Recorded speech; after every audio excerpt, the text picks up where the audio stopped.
America के सबसे बड़े शहर न्यूयॉर्क के मेयर चुनाव में ज़ोहरान ममदानी ने जीत हासिल की।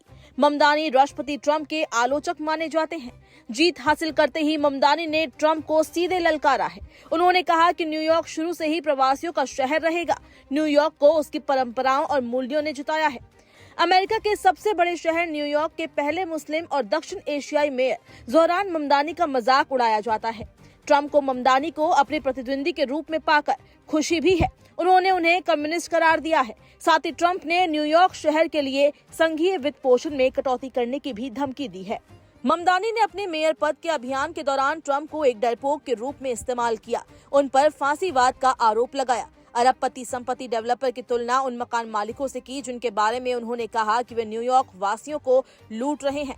ममदानी ने चतुराई से स्वयं को ऐसे राष्ट्रपति के प्रतिरोध का हिस्सा बना लिया है जिसने अपनी शक्ति को सीमा तक बढ़ा दिया है और डेमोक्रेट द्वारा संचालित शहरों में नेशनल गार्ड को भेज दिया है। न्यूयॉर्क में जीत के बाद ममदानी ने अपने विजय रैली निकाली। ममदानी ने विजय रैली में कहा, हम में से किसी तक पहुंचने के लिए आपको हम सभी से होकर गुजरना होगा।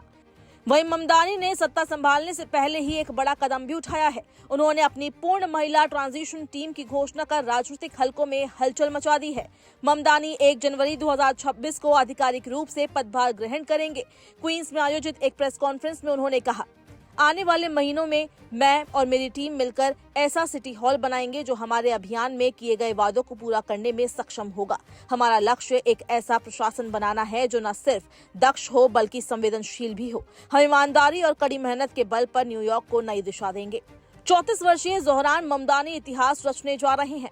वे न्यूयॉर्क के पहले मुस्लिम, पहले दक्षिण एशियाई मूल के और अफ्रीका में जन्मे पहले मेयर बनेंगे। इतना ही नहीं, वे पिछले 100 वर्षों में इस शहर के सबसे युवा मेयर भी होंगे। उन्होंने कहा, ये हमारी जिम्मेदारी है कि हम पहले ही दिन से काम शुरू करने के लिए पूरी तरह तैयार रहें। हमारे पास केवल 57 दिन हैं और ये दिन इस बात की तैयारी में लगेंगे कि न्यूयॉर्क के लोग बदलाव महसूस कर सके। ममदानी ने एलाना लियोपोल्ड को अपनी ट्रांजिशन टीम का कार्यकारी निदेशक नियुक्त किया है। उनकी परिवर्तन टीम में सह अध्यक्षों में कई जानी मानी हस्तियां भी शामिल हैं, जैसे पूर्व प्रथम उप महापौर मारिया टोरेस स्प्रिंगर, पूर्व संघीय व्यापार आयोग की अध्यक्ष Leena Khan, United Way of New York City की सीईओ ग्रेस बोनिला, स्वास्थ्य एवं मानक सेवा की पूर्व उप महापौर मेलानी हार्टजॉग। ममदानी ने कहा, इनमें से कुछ नाम लोगों के लिए परिचित होंगे, कुछ नए होंगे, लेकिन इन सबका एक ही उद्देश्य है, पुराने मुद्दों के लिए नए, व्यवहारिक और न्याय संगत समाधान तलाशना। ममदानी का कहना है कि उनकी प्राथमिकता वही होगी जो उन्होंने अपने चुनाव अभियान में रखी थी, जैसे किराया वृद्धि पर रोक, शहर में मुफ्त बस सेवा, सार्वभौमिक बाल देखभाल, छोटे व्यवसायों खासकर किराना दुकानों की मदद के लिए अमीर वर्ग और बड़ी कंपनियों पर कर लगाना। उन्होंने कहा कि ये नीतियां सिर्फ वादे नहीं बल्कि न्यूयॉर्क के मध्यम वर्ग और श्रमिक वर्ग के जीवन में वास्तविक राहत लाने की योजना है। अमेरिकी राष्ट्रपति डोनाल्ड ट्रंप के साथ संभावित बातचीत को लेकर ममदानी ने कहा, मैं हर उस बातचीत के लिए तैयार हूं जो न्यूयॉर्क के नागरिकों के हित में हो। अगर किसी भी स्तर पर ट्रंप या कोई और व्यक्ति शहर के लोगों की भलाई के लिए सहयोग करना चाहता है तो मैं उससे बात करने को तत्पर हूं। उन्होंने आगे कहा, 1 जनवरी को जब हम अपने नए प्रशासन का उद्घाटन करेंगे तो वो सिर्फ सत्ता परिवर्तन का दिन नहीं होगा बल्कि न्यूयॉर्क शहर के लिए एक नए युग की शुरुआत भी होगी। दूसरी ओर राष्ट्रपति ट्रंप ने ममदानी की जीत पर तीखी प्रतिक्रिया दी है। उनका कहना है कि ममदानी के मेयर बनने से अमेरिका ने अपनी संप्रभुता का कुछ हिस्सा खो दिया है।